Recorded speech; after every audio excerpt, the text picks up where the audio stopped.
Hi grade 11, so glad you're with us once again. Today we are going to be looking at some of the questions that you may have had some problems with when you were practicing by yourself.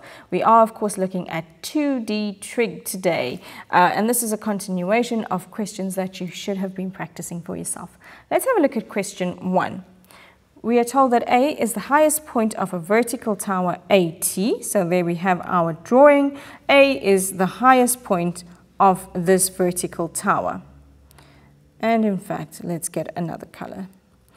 At point N on the tower, N meters from the top of a tower, a bird has made its nest. So at this point here, at point N, we have a little bird that has made its nest. All right. The angle of inclination, remember, angle of inclination is the angle as you're looking up. It's the angle that's measured between the horizontal and the line of sight. So the angle of elevation from G to A is alpha, and as you can see, that's been marked on your diagram. So it's that whole angle there. And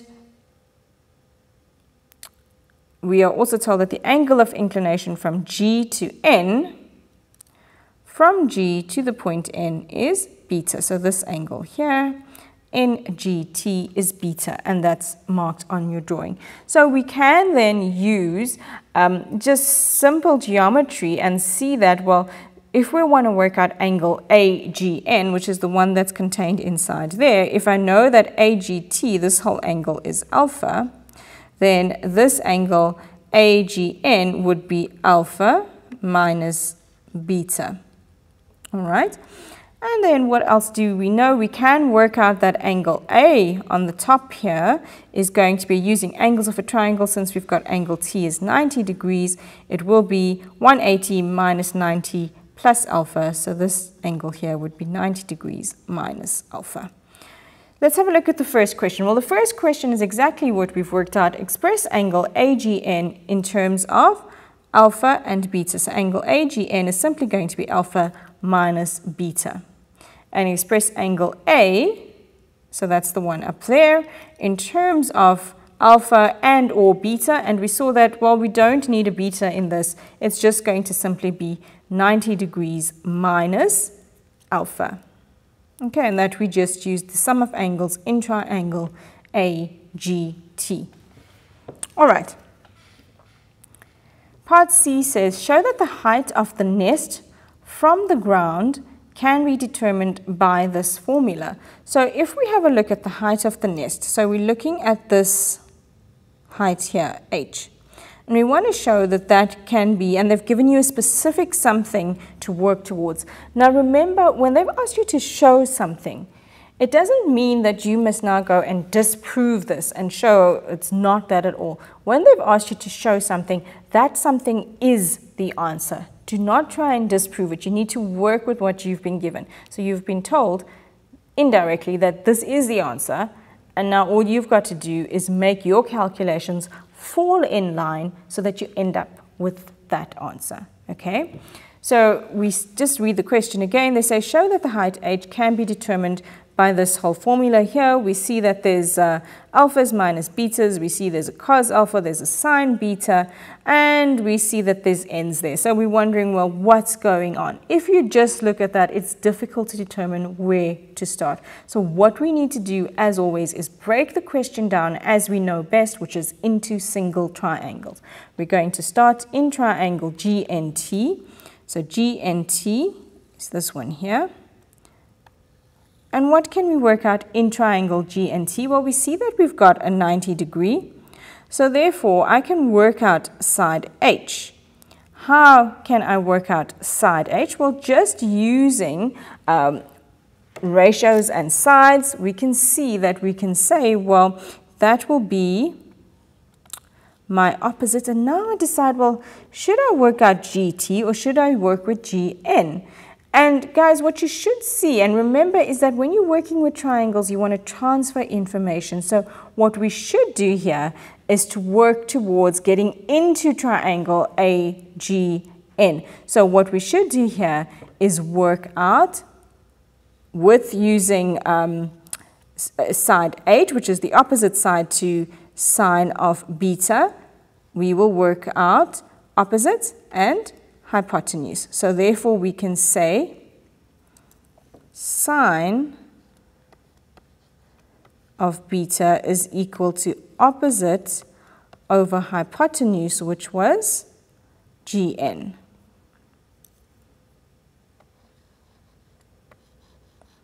Okay, so sine of beta is equal to h over Gn. So therefore I know, well, I can do a bit of manipulation and I can rearrange this formula to get h is equal to Gn times by sine of beta. All right. Now what this means is if I can get an expression for Gn using another triangle, then I can simply substitute that expression back into this formula and hopefully that will get me to that point. But let's see. So now we're going to move to triangle AGN. So this one here. AGN. And what can we work out there? Well, I see that, well, I'm trying to get towards side GN. So I want to include this side GN. Is there a 90 degree in this triangle? No, there isn't. So what am I going to be using? Well, let's see what we've got.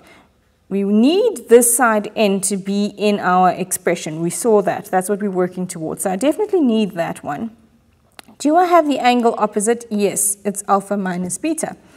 And then if I'm using side GN, I'm going to use this angle 90 minus alpha. So I've got a few pairs here that I can use. This tells me I'm going to use the sine rule, okay? So I'm going to say GN. All right, and let's just get our slide up again.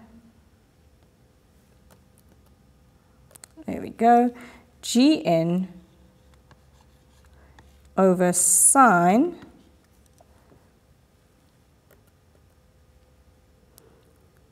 (90 minus alpha). Remember that there are degree signs there. I'm sometimes careless and leave them out, but you should always put your signs in, is equal to n over sine alpha minus beta. Okay, remember we're trying to get an expression for Gn. So what I first need to remember is from cofunctions, and this is again what I'm saying, exciting part about trig. We're using all the information we know already. We know using co-ratios that sine of 90 minus alpha becomes cos of alpha. So therefore I end up with Gn is equal to, and I'm going to cross multiply, or instead of cross multiplying, let's times by this cos alpha on both sides. So I'll get Gn is equal to n times cos alpha over sine alpha minus beta. This is fantastic because if I look at what they've asked me to prove, there's an n, I've got an n. There's a cos alpha, I've got a cos alpha. There's a sine alpha minus beta, I've got that. All we need is the sine beta, and that comes when we resubstitute. So if we now substitute Gn into our formula, we will end up with h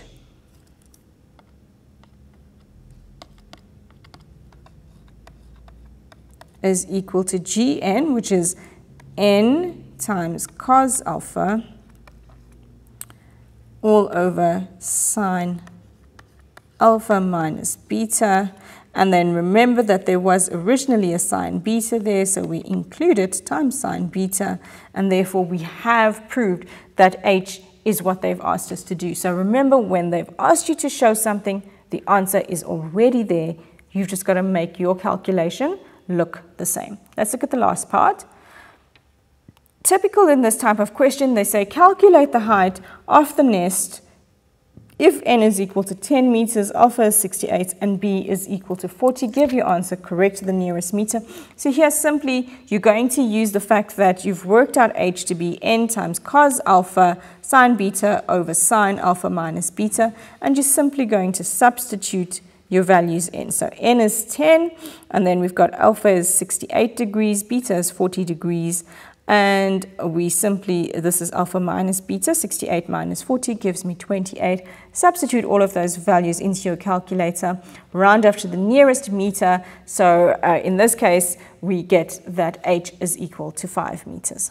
All right, guys, so in this question, some of the important things that we learned is we saw that it is so important to work from a single triangle and then transfer information into another triangle. And that's really the most important thing I can convey to you when it comes to 2D trigonometry. That's what you should always do. And then next year, when you start looking at 3D trig, we use that same principle. Work with single triangles and transfer information between triangles. All right, let's take a quick break. We are back after this.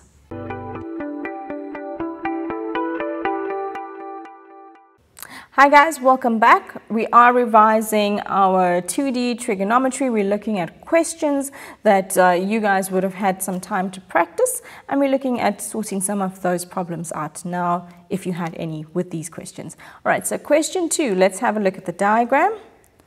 We are asked to find the area of the shaded triangle in terms of x, alpha, beta, theta, and some of you may have not seen this symbol before. This is phi. All of these, alpha, beta, theta, phi, these are all Greek letters that we use when we work with trigonometry in maths. Okay, a look at this diagram. I do not make any assumptions. It looks like it's a trapezium.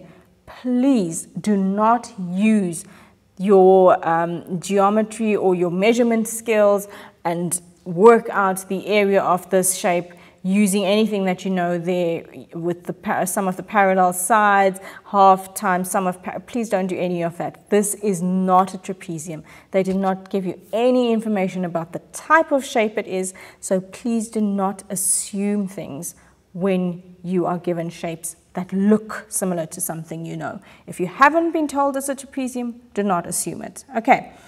So what are we going to do with this? Well, we have to use trig. That's all we can do. And how do we use trig? We work in triangles. When I look at this, I see at least 3 triangles that I can work with, and there's plenty of information that they've given us. We've also got a 90 degrees in triangle ABE, which means we can work with our trig ratios. To find the area of the shaded region being triangle BED, I realized that, okay, well, if I'm using the area rule, the half AB sine C, that means I need 2 sides and an included angle. Do I have any sides in triangle BED? Well, right now, you don't. But you have adjacent sides in triangle ABE and triangle BDC. Do you see? You can work out side BD by working in triangle BDC, and you can work out side BE by working in triangle ABE. Why is that important? Well, guys, the reason that's important, and I'm just for a second going to take that away. The reason that's important is if I've got side BE and BD and I've got angle EBD, then I can simply use the area formula, which will be area of triangle BED is equal to a half BE times BD sine of angle EBD. Now you've got to ask yourself, well, how do I get to this angle EBD? Is it even possible to work out that angle with the information that you've got? And if you look at your diagram using geometry, yes, you can work out that angle. Remember, in maths, everything is sort of related and interchangeable and joined. The sections all mingle. They are not strangers. So it doesn't mean that because this is a trig question, I can't use geometry or even algebra at some points in trig questions. So how do I use geometry here? Well, I look at triangle BED and I see that this angle beta is the exterior angle of triangle BED, and we've got that angle E is equal to theta. So therefore this angle EBD is going to be beta minus theta. Why? because of exterior angle of triangle BED. Okay, so therefore that angle is beta minus theta. Once I have that angle, I know that if I can work out BE and BD, then I can simply apply the area formula to work out the area of this triangle. All right, let's get going. So in triangle ABE, so let's work in this triangle here. How do I get to side BE? Well, I've got that AB is equal to x. I can also see that BC has the same marking, so therefore it must also be equal to x. Again, using your geometry skills, if the sides are marked with the same marking, then they are equal to each other. So AB is equal to BC is equal to x. All right, so in triangle ABE, I can set up a trig ratio. Because I've got a 90 degree, I can say, well, if I'm looking for BE, that's the hypotenuse, I've got the adjacent, so cos of phi is equal to adjacent over hypotenuse. All right, so therefore cos of phi is equal to x over EB, so therefore EB will be equal to x over cos of phi. All right, now we need an expression for DB. So if we look at triangle BDC, we see that there's no 90 degrees, so therefore I can't use trig ratios, but I can use the sine rule. I can say x, oopsie, we don't want that, but anyway, x over sine of beta is going to be equal to, what do we want? BD over sine of alpha. So BD over sine alpha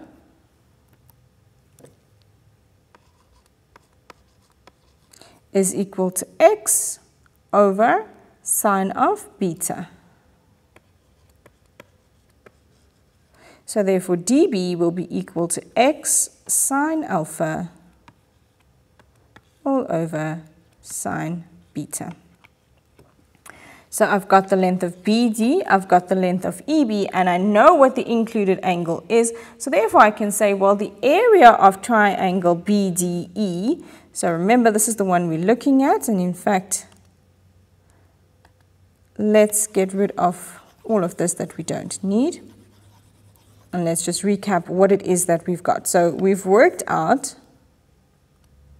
that side BD, we've got a ratio for that. We've worked out BE, we've got a ratio for that. So we can say that the area of triangle BDE is going to be a half of BE times BD times by sine of your included angle, and sine of that angle is sine of beta minus theta. So let's put that all together. So we're going to say, well, BE, remember we worked that out as x over cos phi. So that was by working in triangle ABE. We used our trig ratios and got that EB was x over cos phi. And then BD, we just worked out now, using the sine rule in triangle BDC, we got that BD was equal to x sine alpha over sine beta. So we substitute that in, sine of beta minus theta, which is your included angle. We're then simply going to simplify all of this. So x times x will give me x squared times by sine alpha, and then we're multiplying by sine beta minus theta over 1. And in the denominator, we've got 2 cos phi all over sine beta. So therefore, what we've shown is that the expression for the area of triangle BDE using our variables is x squared sine alpha times sine beta minus theta all over 2 cos phi times sine beta. All right, so really what the challenge is in a question like this is to work with unknown values and work with variables, and that can be a little tricky, guys. But as you saw, all we needed to do really in this question was to work as we know, as we've always done, is to work from one triangle, transfer information into the other triangle, and then see if we can then use this information to help us to get to where we want to go to. So in this question, just to recap, we worked in triangle BDC. That then helped us to work out side BD. And then from there, we worked in triangle ABE. That helped us to work out the adjoining length, which was BE in triangle BED. And once we had those two lengths, it became a simple matter of applying the area rule. All right, so what I'd quickly like to just remind you of before we go is that when you're using the cos rule, the area rule, and the sine rule, the first thing you should check for in your triangles is if there's a 90 degrees. If there's a 90 degrees, there's often an easier way to do the question than to use the sine, cos, and area rule. Sometimes you can still use those rules and you will get to the right answer, but it's a longer method. So first look at your diagrams, search for the 90 degrees. If it's not there, if it's not given, then you start looking for your area rule, your sine rule, or your cos rule. Remember the area rule, you will use it if your triangle does not have a 90 degrees. So to find the area of your triangle, like we've just done now, it's a half of your two sides and the included angle between those sides. When you use your sine rule, really depends on the question you've been given and what information you've got. And generally you will use the cos rule if you've been given 3 sides and you need to find an angle, or if you've been given 2 sides and an included angle. All right, so that's about all the advice I've got to give you with this section 2D trig. We certainly can practice some more because it's always good to practice in maths. And remember, the more you practice, the luckier you get. Until next time, cheers.